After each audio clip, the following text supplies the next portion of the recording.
The story revolves around Main Fei, a gaming enthusiast who's one of the best players on his server.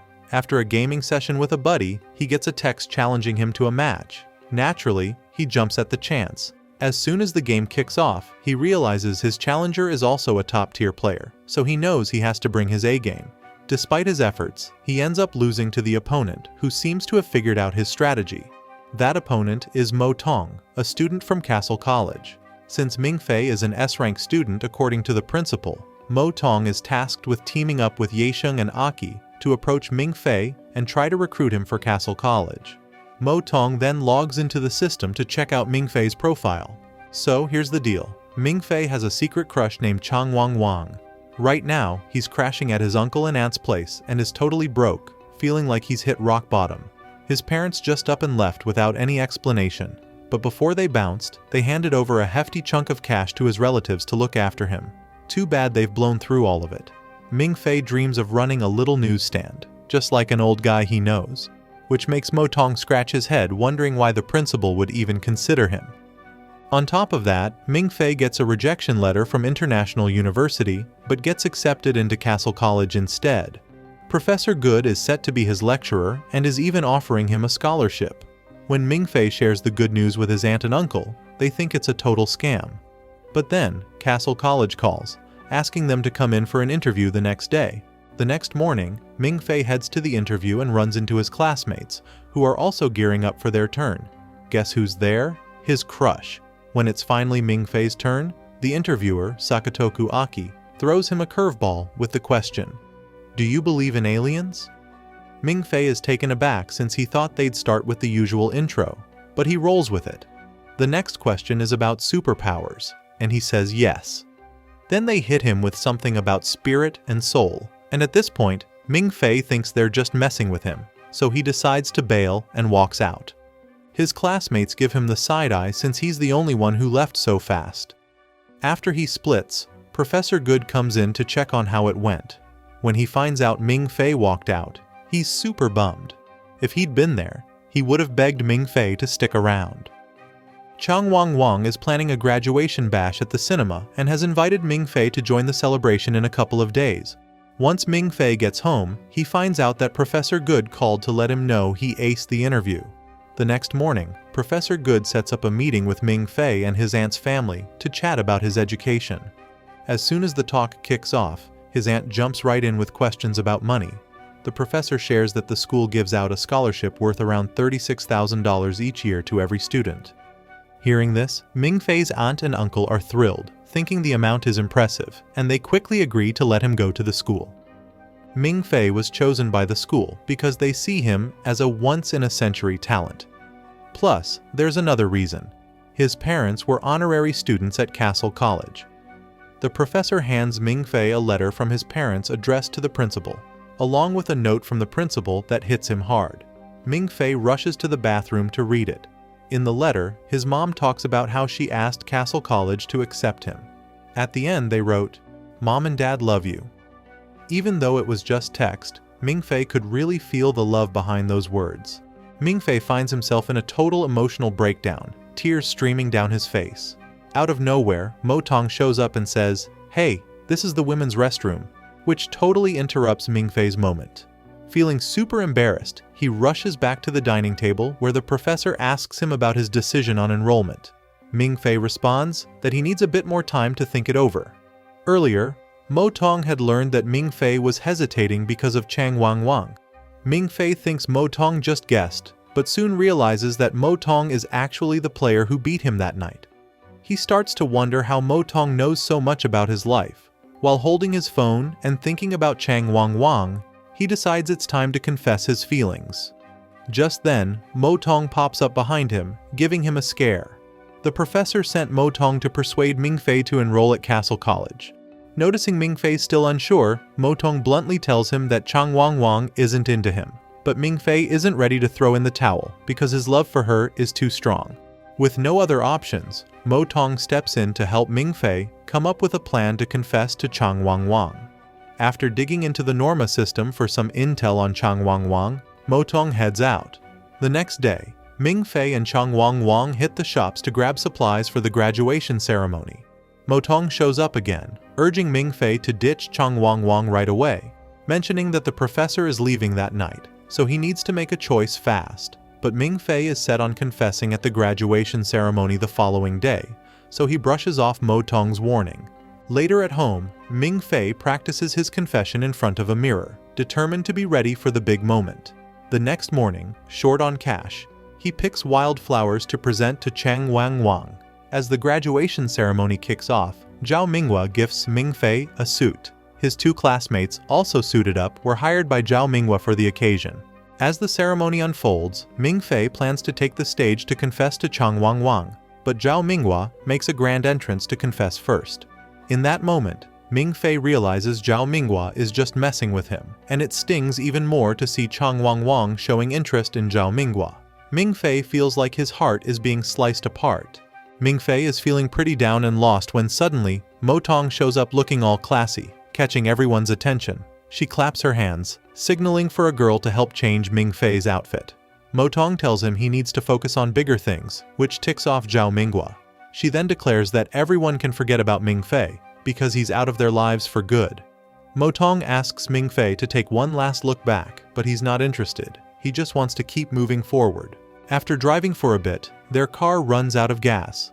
But Mo Tong is still on a mission to persuade Ming Fei. With his doubts behind him, he finally agrees to enroll in Castle College. The Norma system processes his info and sends it off to the college. A few days later, Ming Fei is trying to catch a train to Castle College, but the guard mistakes him for a homeless person and won't let him in. A restaurant also turns him away, thinking he's a beggar. Frustrated, he sits at the station until a guy named Finger comes up to him. Finger, who's also broke, asks Ming Fei for some cash to buy drinks. Turns out, Finger is a senior at Castle College. He explains that the college is tucked away in the mountains, and only the secret train can get students there. Finger mentions that if Ming Fei is a top student, someone will come to get him. But if he's not, he'll have to wait for the secret train. While waiting for the train, Ming Fei dozes off and dreams about a boy in a Castle College uniform, someone who feels familiar to him. Suddenly, the secret train's bell rings, waking both him and Finger. A man steps out of the shadows to check their passports. The examiner and Finger are stunned to discover that Ming Fei is an S-ranked student, a status on par with the principal. They realize Ming Fei forgot to swipe his student card, which is why no one came to get him. Ming Fei swipes his card, and the whole station lights up as all the devices switch to a special mode for high-ranking students. Shortly after, a luxury train pulls up to collect him. Professor Good opens the door and is thrilled to see Ming Fei again. During the ride to the college, the professor wants to chat privately, so he asks Finger to step out. He hands Ming Fei a contract and explains the school's secrecy. Castle College studies dragons, aiming to eliminate them. Ming Fei is doubtful and thinks the professor might be a bit off. Out of nowhere, Ming Fei faints and has another vision of the boy from his dream. The boy shows him the spot where Nidhogg, the ancestor of all dragons, was slain 1,000 years ago, marking a new era. When Ming Fei comes to, the professor sees he still doesn't believe him. To prove his point, the professor shows Ming Fei 2 ancient artifacts. First, he pulls out a dragon scale and asks Ming Fei to shoot it, but the scale remains unharmed. Then, he reveals the second artifact, a bright yellow baby dragon, fast asleep. Ming Fei initially thinks it's just a piece of art, but the baby dragon suddenly wakes up and thrashes around in its container before dozing off again. The container, made of advanced materials, holds strong against its power. After seeing all this, Ming Fei reluctantly comes to terms with the fact that dragons are real and decides to enroll at Castle College. He knows that if he turns it down, he'll end up brainwashed, as stated in the contract. The professor shares that powerful dragons are napping in China, and it's up to the students to take down the Dragon King in the central part of the country. Ming Fei is taken aback that he hasn't met any other students yet. Suddenly, a siren goes off, and he watches in shock as students start shooting at each other, even injuring the professor. Scared out of his mind, Ming Fei observes the chaos unfold. Eventually, the fighting stops, and the remaining students decide to settle things with swords. Just as Ming Fei is about to find a doctor for the professor, he notices a duel between the 2 leaders, both showcasing amazing skills. At that moment, Mo Tong shows up and tells Ming Fei to duck because another student has him in their sights. Unfortunately, Mo Tong gets taken down because Ming Fei is too slow to react. Furious at seeing Mo Tong fall, Ming Fei grabs a gun to get revenge.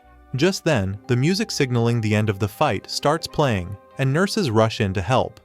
Professor Good comes too, and Ming Fei, thinking he's been possessed, tries to purify him. The professor clarifies that it was just a training exercise, with the bullets being anesthetic and the blood fake. To prove his point, he stabs himself with a bullet and, predictably, faints again. Before long, most of the students come to their senses. Professor Main, the financial head of the school, is fuming as he calls the principal to put an end to the chaos caused by the massive damage to the facilities. But the principal stands by the students, especially on this day of liberty, where they can stir up trouble as long as no one gets seriously hurt or worse. He even gives a shout out to Ming Fei for taking down Caesar and Chu Jihong on his very first day. All eyes are on Ming Fei when they find out he's an S-rank rookie. To steer clear of any issues, Ming Fei quickly grabs his stuff and heads to the dorm with Finger. Finger then shows Ming Fei around Castle College. Since Ming Fei isn't too familiar with Yanling magic, Finger takes him to a class that covers it. Yanling magic is all about the connection between dragons and their bloodlines, with nearly 100 different types ranked by their power. Just then, a student loses control of their Yanling magic, but luckily, a lecturer steps in just in time. Shortly after, Ming Fei notices a tree that seems to be on its last legs. Finger explains that it's the World Tree, planted by the college because the Black Dragon King is sealed underneath it. At that moment, Professor Good shows up to test Ming Fei, eager to check out his bloodline. The professor pulls out a music box that plays the roar of the Dragon King, the sound that fuels all Yanling magic and is ranked as the most powerful. The Yanling list is known as Imperium. The professor starts playing a tune to awaken Ming Fei's bloodline, but Ming Fei feels nothing at all. Instead, the melody just makes him drowsy, and the professor thinks this is due to the human genes overpowering the dragon ones. After some contemplation, the professor realizes a terrifying possibility and bolts. Meanwhile, Finger seizes the moment to announce on the college website that Ming Fei is unresponsive to the Imperium Yanling. Ming Fei is really anxious because if he flunks the test tomorrow, he'll be brainwashed and sent back home. Seeing this, Finger decides to lend a hand and help Ming Fei cheat. Being a diligent student, Ming Fei naturally agrees to Finger's plan. By this point, everyone knows that Ming Fei isn't reacting to the Imperium Yanling. Professor Good rushes to summon Professor Main to the library, where he waits anxiously. He suspects that Ming Fei might be connected to the White Emperor, a figure capable of standing against the Black Emperor. The two professors conclude that since Ming Fei isn't affected by the Black Emperor's Imperium Yanling, he could be linked to the White Emperor. If Ming Fei truly has White Emperor blood, he would become a unique subject for research. Professor Good wants to avoid this, so he asks Professor Main to keep it under wraps. Professor Main agrees to maintain the secrecy, but only if Ming Fei can ace the upcoming exam. That night, a mysterious figure arrives at the Norma system to activate the EVA personality program, requesting her assistance for Ming Fei to succeed in his exam the next day. The next day, Ming Fei and the other newbies kick off the test, but all they find is a blank sheet of paper. Luckily, Ming Fei already knows the answers, thanks to Finger's insider info. Finger's got the scoop because he's flunked the exam 8 times, and the questions don't really change from year to year. This time around, the exam is all about listening to dragon sounds, which triggers some wild hallucinations for the students. With Finger's guidance, Ming Fei nails 7 answers without breaking a sweat. Just then, Ming Fei dozes off and meets a mysterious boy who starts rambling about stuff that makes no sense until Ming Fei wakes up. The exam drags on for 3 hours, but Ming Fei only manages to stay awake for 1. Motong shrugs it off, saying the results don't really matter. When the results come out, Ming Fei passes, all thanks to a little cheating. Meanwhile, Yesheng and Aki are on a mission to track down dragon signs. They dive into the ocean and fire up the Norma system to check out the area. To speed things up, Aki suggests Yesheng use his void snake to scout around. Thousands of snakes scatter to search for dragon clues. After a bit, Yesheng spots a bunch of metal about 40 meters down. Just then, Professor Mons tells them to get out fast because there's a magnitude 5 quake happening below. But before they can escape, the ground shakes violently, and Yesheng and Aki get caught up in the chaos, getting swept away to the ocean's depths. It looks like we've stumbled upon what might be the palace of Dragon King Norton. Professor Mans is asking the principal for permission to use a special key, which happens to be a child, the only key the college has right now. This kid is way more purebred than Dragon King Norton himself. After a bit, the professor brings the child to meet Yesheng and Aki. They've got 12 hours to work in the water. The professor starts using his Yanling to unlock the door, and a beam of light hits a stone statue, revealing it as the gatekeeper. Then, the child wakes up and starts dripping his blood onto the gatekeeper. The blood seeps into the gatekeeper's mouth, and from his tongue, the key emerges, which they use to open the gate. Next, the professor sends Aki and Yesheng on a quest to find the Dragon King's skeleton in the ruins. If they can't find it, they're supposed to use a nuclear bullet to blow it up. Yesheng and Aki head into the ruins, which turn out to be super complicated. Yesheng goes off to locate his snakes, which he had sent to look for the skeleton, while Aki stays behind to snap some photos for documentation. While she's at it, Aki spots some dragon characters on the branches, so she takes pictures and sends them to the Norma system for analysis. Out of nowhere, Aki's heart starts racing, and she feels a sudden jolt. After a bit, Yesheng returns, saying the skeleton is too heavy to carry back, and they're running out of time. Not wanting to come back empty-handed, he tells Aki to grab a bronze statue for research, but as soon as Aki touches it, she triggers a trap in the ruins. Luckily, Yesheng is quick on his feet and saves her from the statue's grip. Yesheng stumbles upon an urn that resembles an ossuary, and he decides to take it along. Meanwhile, the ruins around him and Aki start shifting unpredictably, trapping them in the same spot. At the same time, Mingfei hears the emergency bell ringing and dreams about the boy he encountered earlier. The boy guides Mingfei on how to use the map when the moment is right. Mingfei is jolted awake by Finger, who informs him that the college is urgently calling all high-ranking students. The reason for the emergency is that they need to rescue Yesheng and Aki, who are stuck in the ruins of Dragon King Norton's palace. This palace is like a massive machine, with its interior constantly changing, making it impossible to find a fixed exit. With only 20 minutes of oxygen left for Yesheng and Aki, it's crucial for everyone to act fast. Even though the odds of a successful rescue seem slim, everyone is determined to give it their all. Mingfei wants to pitch in, but feels lost on what to do. Then he remembers the dream and decides to follow the boy's guidance.